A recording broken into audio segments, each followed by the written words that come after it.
हाल केंद्रीय मंत्री प्रकाश जावड़ेकर संबोधन કરી રહ્યા છે સીધા છીએ ત્યાં 45 should take vaccine as early as possible. That will provide them the shield against the corona disease, and they should register for getting it vaccinated. And also let me clarify that vaccines are available in enough number. There is no scarcity,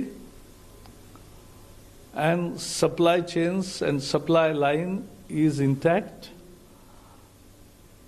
And so all should, and I am very sure कि इस निर्णय का सभी लोग स्वागत करेंगे और उत्साह से वैक्सीनेशन के लिए आगे आएंगे। मुझे इतना ही कहना है। नंबर 29। सर, मैं लक्ष्मण हूँ CNBC आवाज़ से। मेरा सवाल यह है कि कई जगह से ये मांग आ रही कि सरकार निजी कंपनियों को कोरोना वैक्सीन लगवाने की छूट दे दे, वो लोग अपने कर्मचारियों को मुफ्त में लगवाने के लिए तैयार हैं, और साथ ही साथ निजी हॉस्पिटल को भी छूट दे कि वो लोग लगाएं बगैर किसी पाबंदी के। क्या इस पर कोई विचार या चर्चा कैबिनेट की बैठक में हुआ? इसमें तो ऐसा हुआ है, अब 45 के ऊपर के सभी कर्मचारी हो, कोई भी नागरिक हो, वो वैक्सीन ले ही सकता है। और वैक्सीन में सरकार ने ही एक व्यवस्था की है कि जो सरकारी व्यवस्था में वैक्सीन लेगा उसे मुफ्त मिलती है, जो प्राइवेट में लेगा उसको 250 रुपये में एक डोज मिलता है। और कंपनियों ने, अनेक कंपनियों ने ये भी किया कि कर्मचारी वहां जाके अगर प्राइवेट में लेकर आते हैं तो उनको रिइंबर्स भी किया। तो आज निर्णय ये हुआ है, आपका सुझाव हमने सुना है। यस,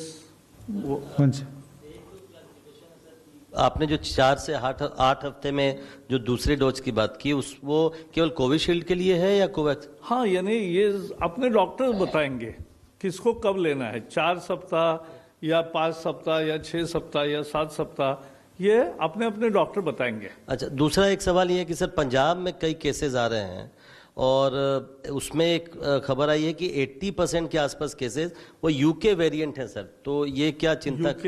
यूके वेरिएंट है, मतलब वहाँ का वो जो वायरस होता है। ऐसा है, ये वायरस, मैं तो कोई इस विषय का हेल्थ का एक्सपर्ट नहीं हूं, लेकिन मैं इतना जानता हूं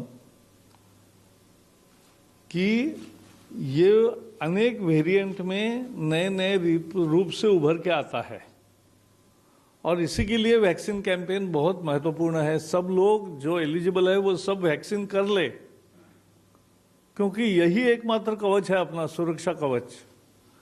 मास्क तो और भी 1.5 साल लगाना ही पड़ेगा, दूरी बनाए रखनी ही पड़ेगी, लेकिन और हाथ धोने ही पड़ेंगे बार बार। लेकिन एक करने की जरूरत है कि वैक्सीन लेने से अपने को एक बहुत इंपॉर्टेंट सुरक्षा कवच मिलता है, और यही उसका अर्थ है। 31। मैं आमिर हूँ न्यूज़ नेशन से। सर, कोरोना फिर से वापसी कर रहा है एक तरह से। आपने देखा महाराष्ट्र, पंजाब और तमाम जगह पे मामले बढ़ रहे हैं। पहला सवाल तो यही है कि वैक्सीन आपने कहा पर्याप्त मात्रा में है, क्या दूसरी और वैक्सीन्स को जगह मिलने वाली है भारत में? पहली चीज़ ये। और दूसरा ये कि सरकार आने वाले समय में क्या सख्ती करने वाली है, क्योंकि बाजार खुले हुए हैं, मार्केट पूरी खुली हुई है, वहाँ पे आप भीड़ देख रहे हैं, वहाँ पे लोग मास्क नहीं पहन रहे हैं, बिल्कुल भी डिस्टेंसिंग बिल्कुल नहीं है। तो आपको नहीं लगता कि आने वाले समय में कुछ ऐसे कदम उठाए जा सकते हैं सरकार की तरफ से, आपकी तरफ से? नहीं, मुझे ये नहीं लगता कि कंपल्शन होती है किसी चीज की। लोग स्वयं भाग ले रहे हैं। आपने देखा 4,85,00,000 से ज्यादा वैक्सीनेशन हो गए, so it's not a small number. तो ये बहुत तेजी से और बढ़ेगा, और कल 32 लाख हुए हैं, तो अब तो और भी तेजी से बढ़ेगा। तो ये मुझे विश्वास है। और जहां तक दूसरे वैक्सीन का मुद्दा है, स्वास्थ्य मंत्री ने पहले ही बताया है, हर्षवर्धन जी ने, कि और भी विभिन्न ट्रायल स्टेज में वैक्सीन्स तैयार हो रहे हैं। उनकी उम्मीद है कि जल्दी ऐसे नए वैक्सीन्स भी मिलेंगे। चलो, बहुत बहुत धन्यवाद। Thank you. हाँ बताओ ना, फिर से दूसरा सवाल। मैं ले लेता हूँ सर। लॉकडाउन किया जा रहा है, क्या केंद्र सरकार के स्तर से किसी भी तरह के कोई इंस्ट्रक्शन लॉकडाउन की तरफ, पूरे लॉकडाउन नहीं, पार्शियल लॉकडाउन की तरफ कोई इंस्ट्रक्शन? केंद्र सरकार जिन राज्यों में विशेष ज्यादा केसेस आ रहे हैं उनसे लगातार संपर्क में है और उपाय पिछले साल सबने देखा है, तो इफेक्टिव मैनेजमेंट होगा और ये नहीं बढ़ेगा, ऐसे हमारी उम्मीद है। सर, 45 साल से कम उम्र के लोगों के लिए वैक्सीन देने पर कोई विचार कर रहे अरे हैं? अभी तो पहले एक एक देखो, वहां एक सुचारू रूप से सब लोगों का वैक्सीनेशन हो जाए, इसलिए 45 का अभी किया है। वक्त तो बाद में भी आता ही है।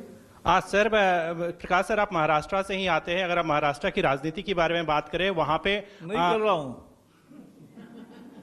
महाराष्ट्र की राजनीति की बात मैं यहां इस पत्रकार वार्ता में नहीं करूंगा, क्योंकि उसकी कैबिनेट में कोई चर्चा नहीं हुई। यहां केवल कैबिनेट का जो ब्रीफिंग होता है तो करता हूं सर, बाकी मैं कभी भी आपको मिलता हूं, ट्वीट भी करता हूं, तो आप देखते रहिए, पढ़ते रहिए। चलिए, Thank you, friends. We close the press conference now. Thank you.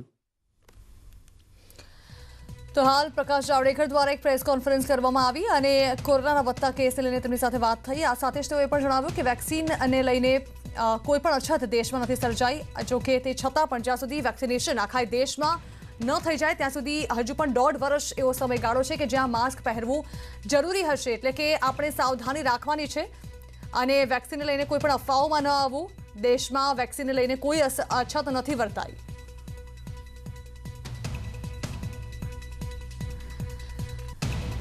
તો કોવિડ રસીને લઈને સૌથી મોટા સમાચાર સામે આવ્યા, જે કેન્દ્રીય મંત્રી દ્વારા વાત કરવામાં આવી। 1 એપ્રિલથી કોવિડની રસી મળશે। 45 વર્ષથી વધુ ઉંમરના લોકો તે રસી લે, રસીકરણ કરાવે। રસીકરણ પ્રક્રિયા વધુ તેજ કરવામાં આવશે, કારણ કે કોરોનાનો જે બીજો તબક્કો શરૂ થયો છે, કોરોના વધતા કેસને ડામવા માટે સરકાર સતત પ્રયત્નશીલ રહી છે।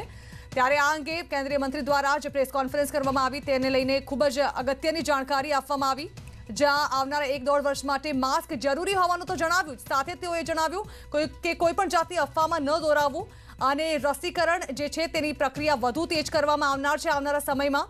હવે 45 વર્ષથી વધુ ઉંમરનાને 1 એપ્રિલ બાદ રસી મળશે, એટલે કે ત્રીજો તબક્કો શરૂ થશે। આ અંગે વધુ વાત કરવા માટે અમારી સાથે ડોક્ટર વસંત પટેલ જોડાઈ રહ્યા છે। વસંતભાઈ, હવે 1 એપ્રિલથી 45 વર્ષથી વધુની ઉંમરનાને રસીકરણ શરૂ થશે, એટલે કે હવે ત્રીજો તબક્કો શરૂ થશે। કોરોના વોરિયર્સ, ત્યારબાદ વૃદ્ધો અને હવે 45 વર્ષથી વધુની ઉંમર હશે તેઓનું રસીકરણ કરવામાં આવશે, એટલે કે ધીમે ધીમે કોરોનાને ડામવા માટેના તમામ પ્રયત્નોમાં સરકાર વધુને વધુ તેજ પગલાં લેતી જઈ રહી છે, શું કહેશો? ચોક્કસથી જે સરકારે નિર્ણય લીધો છે એ આવકારદાયક છે। 45 વર્ષથી ઉપરનાને રસીકરણ શરૂ થશે એ ચોક્કસ આવકારદાયક નિર્ણય છે, પરંતુ મેં 16/3 પણ વડાપ્રધાનશ્રીને પત્ર લખેલો કે આ જે 60 વર્ષથી ઉપરના જે લોકો છે એ રસી લેવા આવતા નથી અને ઘણી બધી વડાપ્રધાનશ્રીએ પણ એમના ભાષણમાં કહેલું કે ભાઈ ઘણી બધી જગ્યાએ રસી વેસ્ટેજ થઈ રહી છે।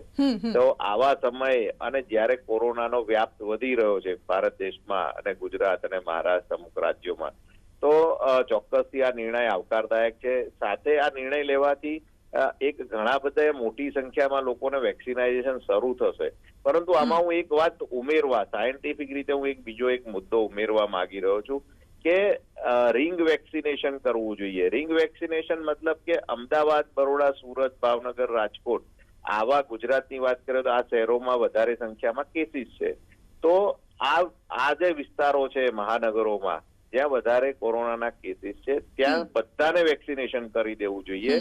18 વર્ષથી ઉપરના બધા લોકોનું વેક્સિનેશન આ એરિયામાં કરવું જોઈએ એવું મારું ચોક્કસ માનવું છે। जी बिल्कुल। आ साथ ही वसंतभाई એ પણ જાહેરાત કરવામાં આવી કે વેક્સિનેશન જે છે તેની રફતાર પણ તેજ કરવામાં આવશે, કારણ કે હવે ત્રીજો તબક્કો ભલે શરૂ થાય, પરંતુ કોરોના પણ હવે ગયા વર્ષની જેમ હવે આતંક બચાવવાનું ફરી એકવાર શરૂ કરી રહ્યો હોય તેવી પરિસ્થિતિ દેશમાં પ્રવર્તવાની શરૂ થઈ રહી હોય તેવું અત્યારના કેસો જોઈને લાગી રહ્યું છે। ચોક્કસથી જે આપણે ગઈકાલનો જે રેકોર્ડ જોયો ગુજરાતનો એ અત્યાર સુધીનો સૌથી વધુ રેકોર્ડ આવ્યો છે કોરોનાના એક દિવસના કેસની સંખ્યામાં। એટલે આવનારા સમયમાં આ રફતાર કોરોના પકડવાનો છે। ઘણી સ્પીડથી કોરોનાના કેસો વધી રહ્યા છે આજે વસ્ત્રાપુર પારથી ઇન્દ્રપ્રસ્થ ટાવરમાં લગભગ 60 કેસ પોઝિટિવ આવ્યા. એટલે આવા બધા મોટા પોકેટો બહાર આવશે હવે આવનારા સમયમાં, અને મોટી સંખ્યામાં લોકોને કોરોના સ્પ્રેડ થશે એવી ચોક્કસ એક ભીતિ સરકાર અને અધિકારી અને અમને ડોક્ટરોનો પણ આની એક આશંકા લાગી રહી છે. એવા સમયે આપણી પાસે અત્યારે એક જ શસ્ત્ર છે, વેક્સિનેશન. આ વસ્તુ આપણે થોડો સમય જયારે વૃદ્ધોનું શરૂ કર્યું, લગભગ એની સાથે સાથે આ વસ્તુ શરૂ કરી દેવાની જરૂર હતી, જે રિંગ વેક્સિનેશન હું કહું છું. તો ચોક્કસથી આ જે વધી રહ્યું છે એમાં આપણે ચોક્કસથી બ્રેક મારી શક્યા હોત. અને હજી પણ કઈ મોડું નથી, રિંગ વેક્સિનેશન હજી પણ શરૂ કરીએ. જેમ કે મહારાષ્ટ્રની વાત કરીએ તો પૂના છે, નાગપુર છે, આ બધી જગ્યાએ ઘણા, મુંબઈ છે. તો આવા મોટા સેન્ટરો છે જ્યાં જ્યાં ભારત દેશમાં મોટી જગ્યાએ અને મોટા સેન્ટરમાં મોટા નંબરમાં કેસીસ આવે છે, ત્યાં બધાનું વેક્સિનેશન થવું જરૂરી છે જો કોરોનાને ઝડપથી કંટ્રોલ કરવો હોય તો. બિલકુલ વસંતભાઈ, આપે જ આપની જે વાતમાં રજૂઆત કરી કે જે લોકો ખાનગી કે પછી સરકારી હોસ્પિટલ્સમાં રસી લેવા માટે નથી જઈ શકતા, જે કોઈ રસીકરણ કેન્દ્રો પણ નથી જઈ શકતા, તેમના માટે પણ એક એ સુવિધા પણ ઉપલબ્ધ કરાવવામાં આવે કે તેઓને ઘરે બેઠા જ તેઓનું રસીકરણ થઈ જાય. ચોક્કસથી જે લોકો રસીકરણ લેવા જઈ શકે એવી પરિસ્થિતિમાં નથી તો એ લોકો માટે આ ઓપ્શન પણ ઓપન કરવો જોઈએ એવું માની રહ્યો છું હું ચોક્કસથી. પરંતુ એવી સંખ્યા ખૂબ જ ઓછી હશે. ક્યાં એકદમ સિનિયર સિટીઝન, અબાલ વૃદ્ધ હશે કે જે લોકો હરીફરી જ નથી શકતા, તો એમના પરિવારના સભ્યોનું રસીકરણ થઈ જશે તો એમને ચોક્કસથી કોરોના થવાની શક્યતાઓ ઘટી જશે. એટલે જ મારો મુદ્દો જે હતો કે ભાઈ રિંગ વેક્સિનેશન નું, એના ઉપર એટલા માટે જ વારંવાર ફોર્સ આપી રહ્યો છું કે એક શસ્ત્ર, અને એ આપણે જે યોજના કરીશું રિંગ વેક્સિનેશનની, તો ભૂતકાળમાં આપણે જયારે અછબડા, જે સ્મોલ પોક્સ કહીએ, એમાં આપણે આ પ્રકારે રિંગ વેક્સિનેશન પ્રોગ્રામ કરીને જ ડોક્ટરો અમે લોકોએ એનો કંટ્રોલ મેળવેલો સ્મોલ પોક્સ પર. તો એ ફરી આમાં પણ કારગત નીવડશે એવું અમારા ઘણા બધા ડોક્ટરોનું માનવું છે. જી, બિલકુલ. આભાર ડોક્ટર વસંત. તો કોરોનાને લઈને સૌથી મોટા સમાચાર, જે હવે 1 એપ્રિલથી 45 વર્ષનાથી વધુનાને રસી આપવાની શરૂઆત કરવામાં આવશે, તો સાથે જ હવે રસીકરણ પ્રક્રિયા પણ વધુ તેજ કરવામાં આવશે.